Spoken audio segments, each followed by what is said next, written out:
कीमती रत्न के व्यापारी मनसुख लाल के दो बेटे थे, जिनका नाम ललित और दीप था।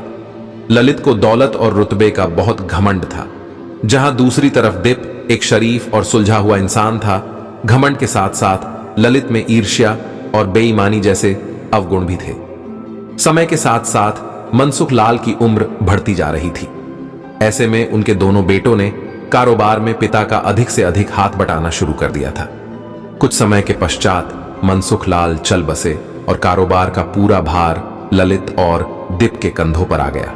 बड़ा भाई होने के नाते ललित ने व्यापारिक फैसलों में अपनी मर्जी चलानी शुरू कर दी। ललित बेईमानी और मक्कारी भरे फैसले लेने लगा। असली रत्न के नाम पर वह नकली रत्न का व्यापार करने लगा, जिससे उसका मुनाफा बढ़ने लगा। दौलत के घमंड में वह परिवार में उन्मादी जैसा व्यवहार करने लगा। दूसरी तरफ दीप को शुरू में ललित की बेईमानी का पता नहीं चला, लेकिन जब उसने उसके व्यवहार में परिवर्तन देखा तो पूरे माजरे को समझने में उसे ज्यादा देर नहीं लगी। उसने ललित को समझाने और सही रास्ते पर लाने की कोशिश भी की, परंतु वह नाकाम रहा। उलटे ललित दीप से खफा हो गया और व्यापार में बंटवारे का बहाना ढूंढने लगा। बंटवारे में भी उसने बेईमानी की साजिश रची।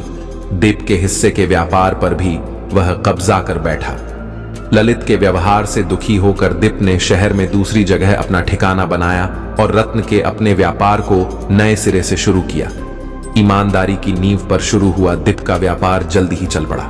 एक तरफ जहां दीप की ख्याति देश और विदेश में बढ़ने लगी, वहीं दूसरी तरफ ललित की करतूतों की पोल खुलने लगी। नकली रत्न के व्यापार के कारण रत्न बाजार में ललित की साख को जोरदार धक्का लगा और उसके व्यापार का दायरा सिमटने लगा।